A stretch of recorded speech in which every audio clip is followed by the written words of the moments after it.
Ladies and gentlemen, London's Paddington.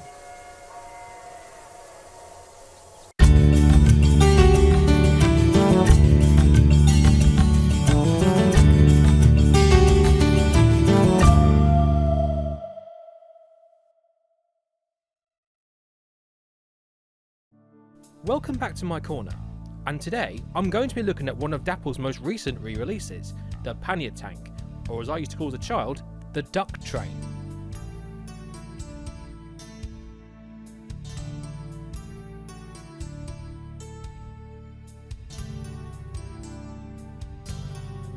This model came out in the late summer of 2020, one of 6 that were a part of a rerun of Dapol's Panniers. Half with the 5700 class, which is the one I have here, and the rest with the 8750 class. I chose this one to go with some of the British Railway 12-ton vans I was building, and I wanted a neat little tank engine to pull them.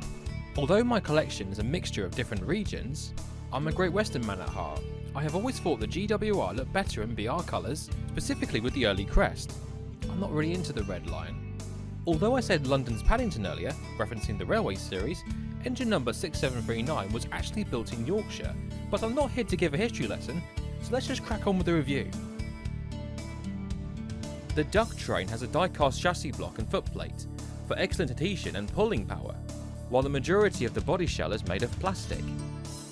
As you can see, it's beautifully detailed with the correct body type variations depending on which pannier tank you get.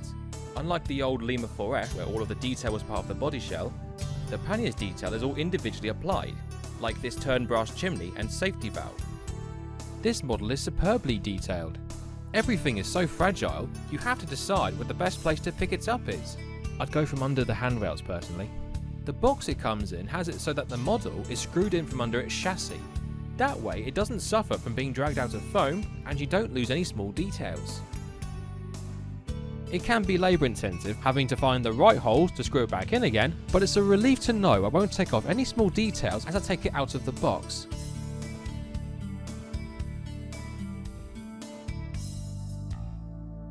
The engine carries a speaker which generates realistic chuffing sounds. Let's hear them.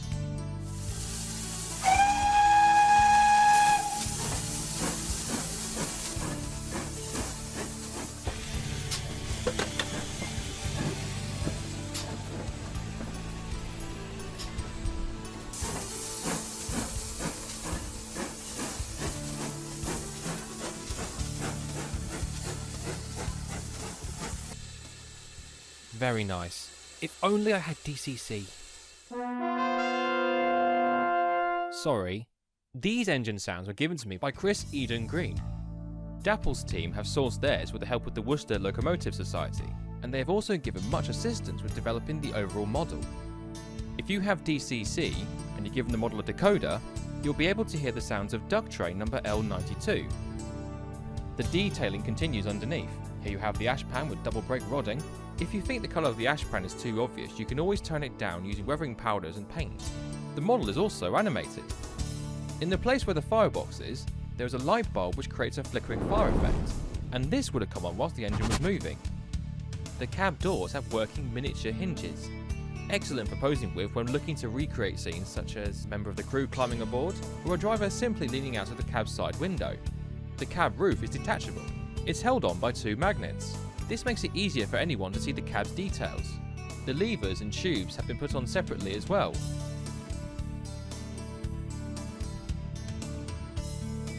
It just looks incredible. Really makes the model come to life. And it's just about big enough for you to fit both a driver and fireman from your specially painted figurine collection.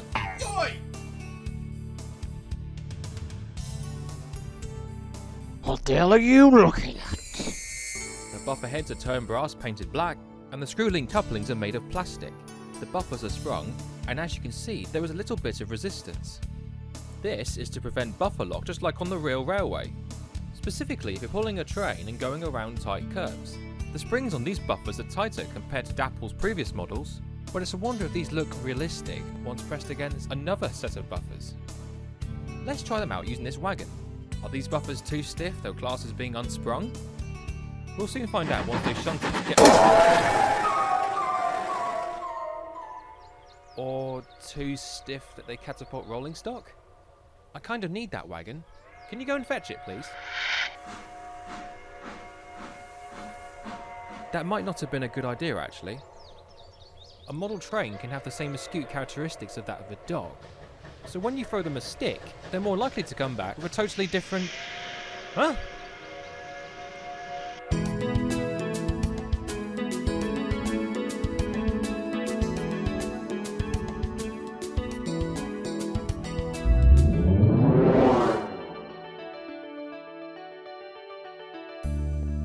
I wonder what Charles Collett would have made of this. An example of his modern coveted design painted in this rather Victorian style livery, which, according to Chris Eden Green, almost resembles William Stroudley's improved engine green. But alas, it's all fictional, as engine number 5775 was chosen to star as the protagonist locomotive in The Railway Children. Apart from a change of smokebox door, which doesn't have holes for a number plate, and the addition of this top feed, it's literally the same 5700 model in a different colour. And doesn't it look grand? Again, this is superbly detailed to the point it's almost too good to be true. It's a huge step up from the usual black and green liveries. With this being a brighter colour, I can see a lot more of its details. Same as before, the cab roof is held on by magnets, there are workable hinges on the cab door, the cab controls are individually applied, and there is also enough room for an engine crew. And of course it has a working fire. As you can see, this creamy colour covers the duck train from top to bottom. Although the real 5775 has been repainted into a film persona numerous times, each repaint will show the livery in different variations. Dapol's model represents the engine's most recent coat in 2014, which has been the most accurate repaint to date. Or has it? The engine's colour has often been referred to as a chocolate brown, an ochre, a desert sand, or as it says on Dapol's box, caramel. If you look at the face of the text, you can clearly see it's filled in white, but in the film it's gold. Bachmann's 00 model captures what I believe is a more accurate representation of how the engine looked in the film. The typeface is indeed gold, and the engine is a darker colour. As much as I would like to answer why the livery has changed, I wasn't able to find a reliable source, so this may be a topic to cover in a future video, or even an episode of Gauge the Issue. Well, I think we're done here on this mountain. Let's take an even closer look.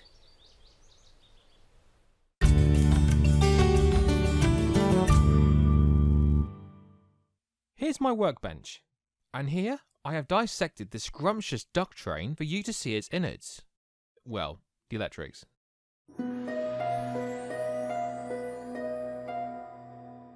As you can see, it's all quite compact. Here we have the motor, which is connected to the rear axle, the circuit board for the DCC decoder, the built-in speaker, which you only have access to once you put a decoder in, and the flickering light, which is positioned to fit in the firebox. Thankfully, you don't have to have DCC for this to work. I love the way this footplate's been designed to hold some of the detail, as well as there being space for the screws to go in. And if you think there's enough electronics and details on the top, underneath is something I really didn't expect to see. This model has inside pistons, and the best thing about them is they work. Let's give it some power and see what happens.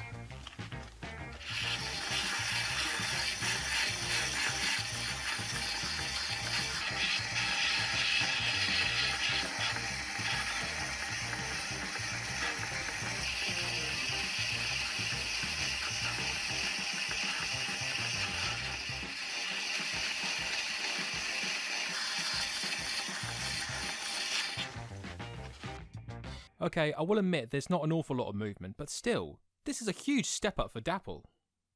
How many people modelling in the smaller scales wish their engines could have this much level of detail? Although some O-gauge kits have pistons included, I haven't seen this feature in any other ready-to-run product. The only concern I have is if a piston breaks and jams the axle, so the obvious thing to do is to make sure there's nothing protruding on your tracks. Talking of tracks, let's see how well the Pannier runs.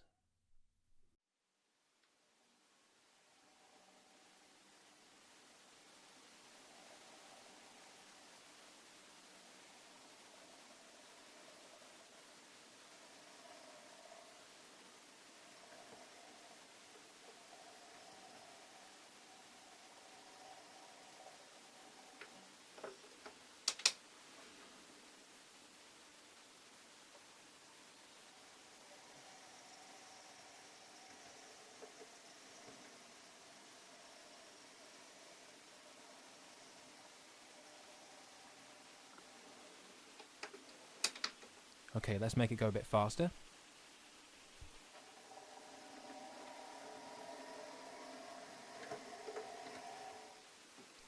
Apart from a slight grinding noise, this runs really smoothly.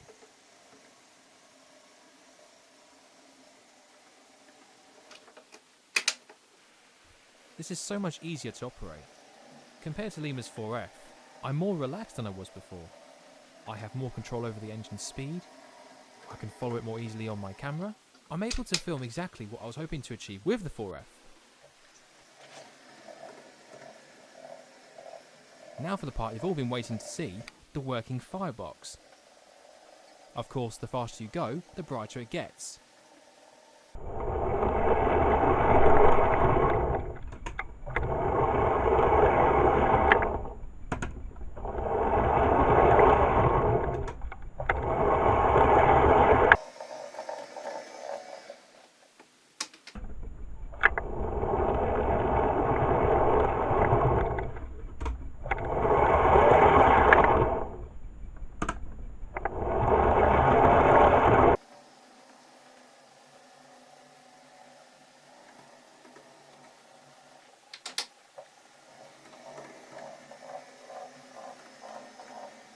Okay, so the grinding noise has gotten slightly louder. A gear might need repositioning, but until then, let's try out the Caramel Pannier.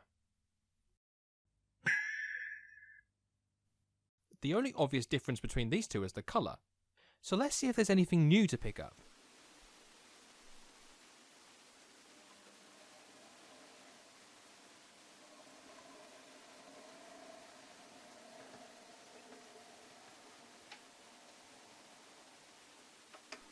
Okay, so the sound it makes is similar. There is a little bit of a delay, but it still works. Let's see how strong the pickups are by going really slowly.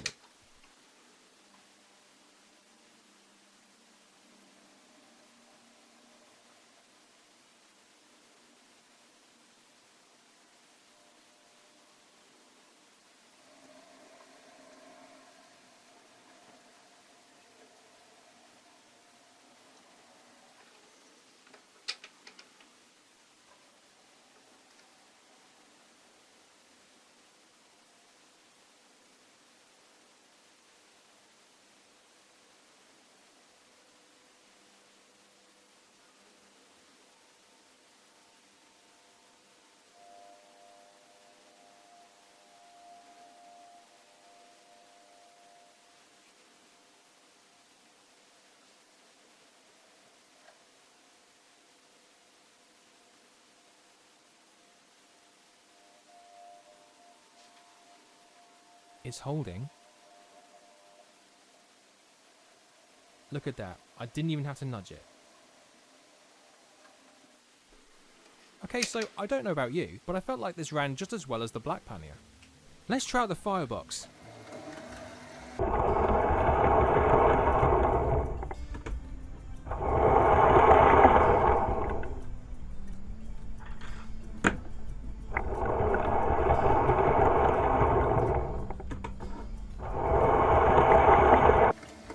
And just like the last one, the faster it runs, the brighter it gets.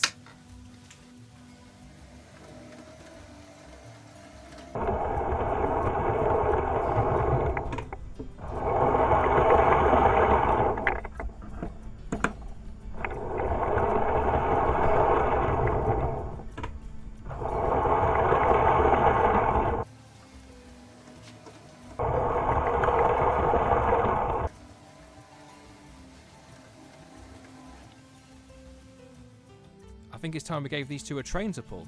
Before we do, here's a little montage for you.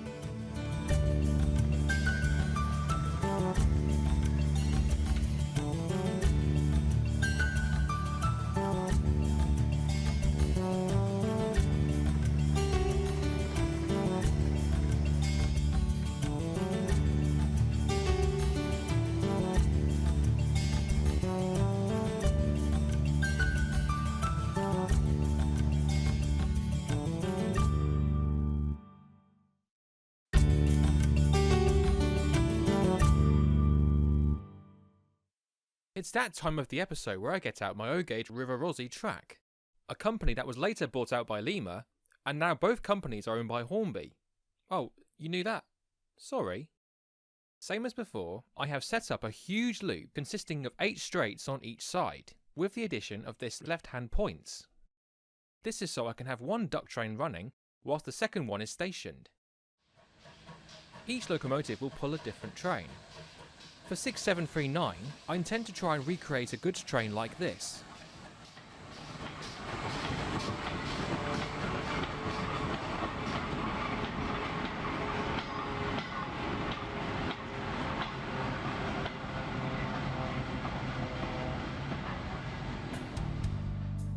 So here is my attempt. You might recognise some of these wagons from the previous episode. Some that were half built have now been completed. We have the 7 plank wagons by Ian Allen, the flatbed that was originally one of Lima's towed brake vans. Point if you can guess what class of engine that boiler belongs to. This petrol wagon from JPL Models, it's a mixture of white metal pieces with a nickel silver tube and a brass base. All soldered together, it's also the heaviest wagon I own. As for 5775, we only ever see her pulling passengers, so in order to replicate her iconic railway children's look, I have given her my teak finished light railway coaches, and coincidentally, there's an old gentleman figurine in the brake coach. So all set, a little tune on this license-free whistle, and off we go. Not that one!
Now that's the reason you have a die-cast chassis block and footplate. No troubles around those curves at all. I think 6739 needs a rest, so let's swap them over.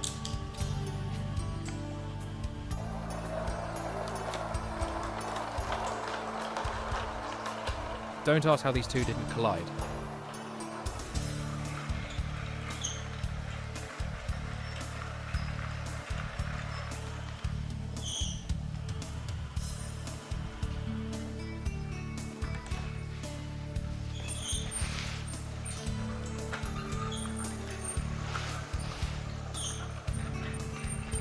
I thought 6739 did a fantastic job with that, and I can safely say there were no mishaps. So hopefully all goes well for the second duck train. Whoa!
Very, very happy with that.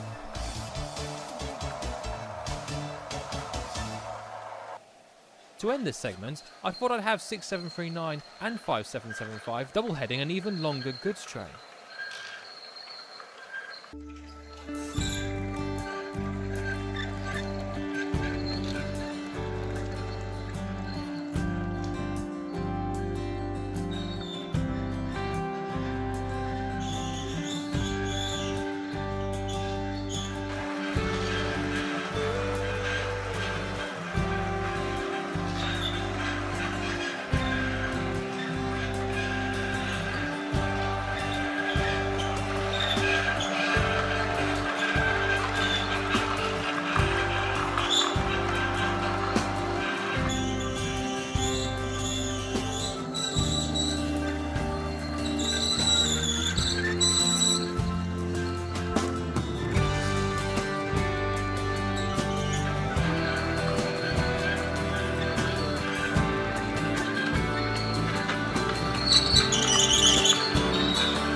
See, you can do it gently.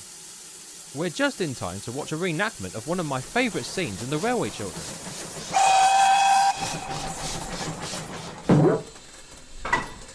Okay, that part might have been put in.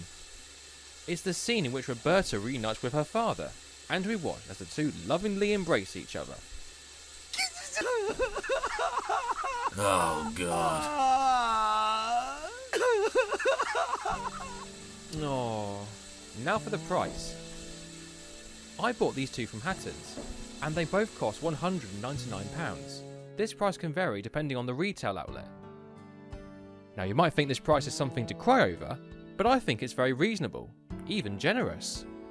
If you were to consider the amount of work that's gone into both the static and animated detail, it really does feel as if you own the real thing. Modelers have tried for decades to get the exterior as well as the interior to look as authentic as possible. The inside cylinders have now been included into a lot of the metal kits, because a lot of modelers have requested this feature to be included. I think it's fantastic that Dapol have put this into their panniers.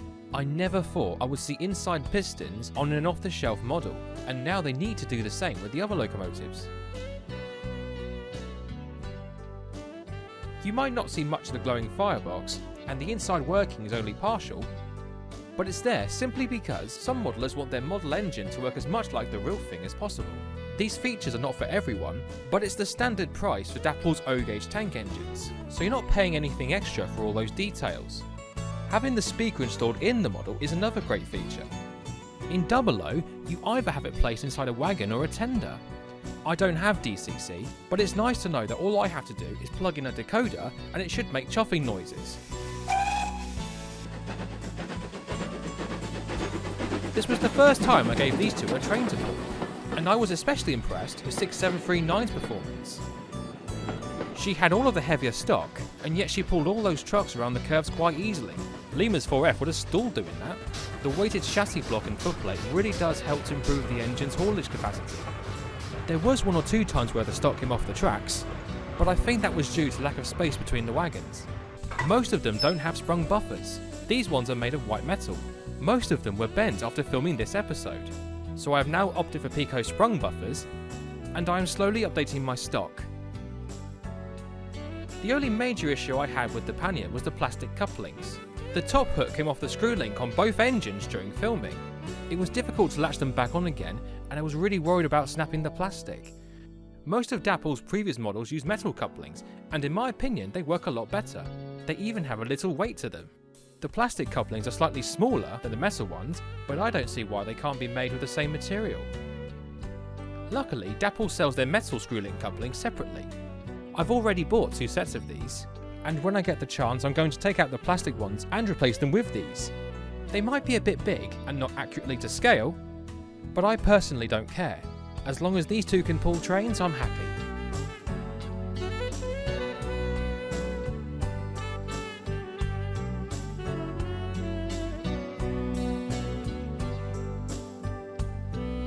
For my first Dapol steam train, I'm really glad I chose this. And a thank you to my mum and dad who gave me the cream pannier as a birthday present. Since the recording of this episode, I now have an even bigger collection of Dapol's locomotives, and I have even gotten a new workshop. So I look forward to making even better quality videos in the future. Please remember to like, comment and subscribe for future videos. Thank you for watching and goodbye. Quack, quack.